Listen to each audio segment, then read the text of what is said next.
চাকরি হচ্ছে সচ্ছল হবার অন্যতম উপায়। এই চাকরি করে কখনো বড়লোক হতে যেও না, তাহলে তুমি দুর্নীতিগ্রস্ত হবে এবং সম্মান হারাবে। রাজনীতি হচ্ছে মানুষকে সেবা দেওয়ার অন্যতম উপায়। রাজনীতির মাধ্যমে মানুষ নিজেকে আত্মনিয়োগ করে, কিন্তু রাজনীতি করে কখনো বড়লোক হতে যেও না, তাহলে তুমি বিতর্কিত হবে এবং ব্যক্তিত্ব হারাবে, জনপ্রিয়তাও হারাবে।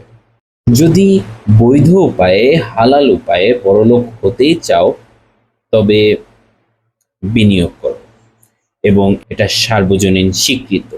কিন্তু বর্তমানে কি একটা অবস্থা!